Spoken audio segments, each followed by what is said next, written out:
Is it normal that dysphoria gets worse over time? It gets worse before it gets better. It's basically like, imagine you are disassociating, you're struggling with like depression and you're like numb and whatnot. And then you go to therapy. You talk about like what is going on, and then you like unpack a lot of things, childhood trauma and whatnot. And it can be really overwhelming. If you've been numb and disassociating this entire time, you kind of blocked everything out, all the hurt that you felt, like you were just numb to it. And now when you come out and you're starting to like work on, I don't know, getting the medical treatment that you need, the thing is that you feel pretty overwhelmed. A lot of things are going on in the world that make it like incredibly difficult for you. You also know like how long it's going to take in order to get access to the healthcare that you need. Like transitioning is a slow process. For me, I never cared about my body. I never cared about what I look like and whatnot. I never cared about the clothes that I wear and how it like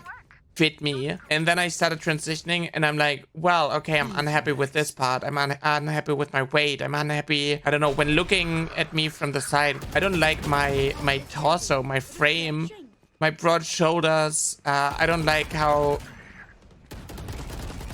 Oh my god. What? I don't know, that was weird. I never was like working on my body because I didn't care, because it wasn't like me. I was disassociating. And then I just like kind of woke up to everything. I wanted to like improve, you know, I wanted to look better. I wanted to look more feminine. I wanted to pass more. It's just really overwhelming. And if you like neglected yourself for such a long time, and then suddenly you have like a reason to live and a reason to like self-improvement and whatnot, you have such a huge checklist of things that you want to do and like a goal in mind where you want to be, and you have like a list of things that you have to do in order to get there. And with the situation in the world going on, it makes you feel like kind of hopeless. Like, is it worth it to even like come out of your shell, or is it like easier and simpler to just like hide away in your room and, I don't know, only dress up for yourself? But like, that's not really a good way of living. It is definitely worth the effort, but it can be really overwhelming and scary. So that's probably why the dysphoria is getting worse. That's probably why, like, okay, now that I'm like actually aware of my body and of my situation, and I'm understanding what is like the reason for me being depressed, now everything makes sense. But it also feels impossible to get through this. But it's not impossible, it just takes time. And you have to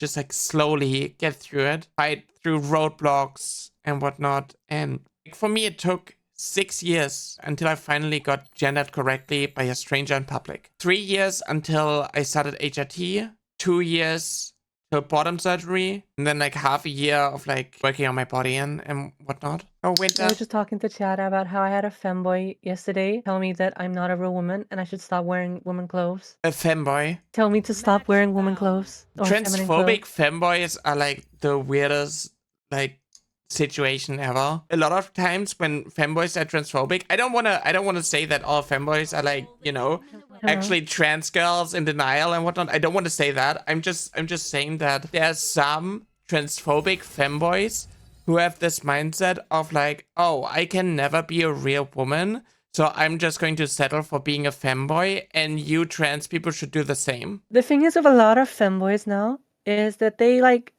try to be as feminine as possible. Like, I have a couple friends who are, and I know that they like wear like skirts, the whole like crop tops. I couldn't do that. I'd like wear more like tights with the like office fit. That's kind of the pipeline, you know, when you like start transitioning, you have like the femboy or trans girl starter kit, and it's pretty much the same.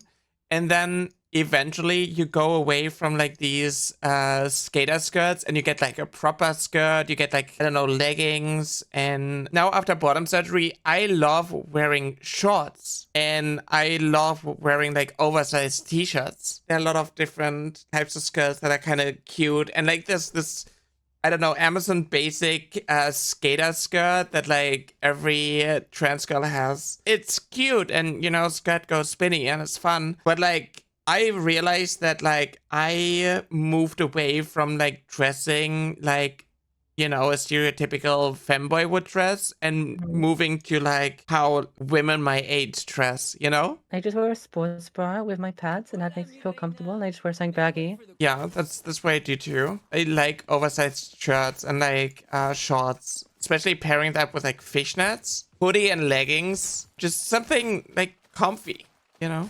Yeah, I had a friend who was deeply depressed one day, cried to me about being trans and didn't know what to do.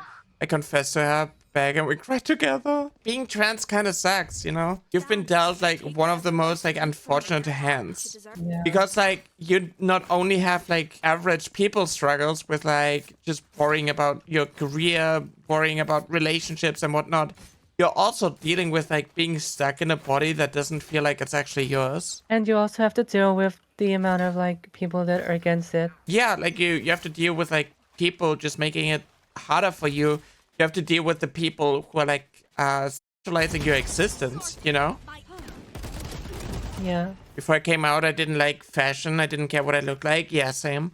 But after coming out, I started to really enjoy fashion, wearing more Wait. colors and trying new hairstyles Before- and colors. Yeah. Before I feel like I came out, I used to wear the most basic tracksuits ever, like the most basic black Adidas tracksuits.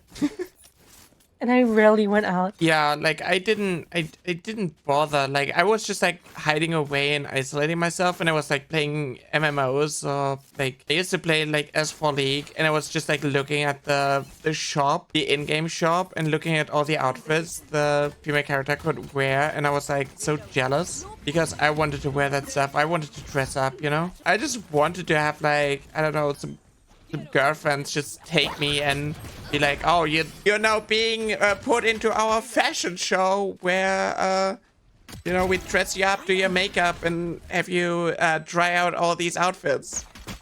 Like, oh, whatever, boys, I'm not allowed to enjoy this, but I'm still going to do it because you're making me. You know? I got into fashion because I started cosplay. Like cosplay was like a really big help for me, like feeling comfortable. That's fair. My first ever cosplay was Arlecchino. And when I went to the convention as her, I got like so many like, oh my god, you look amazing, and it made me feel so good.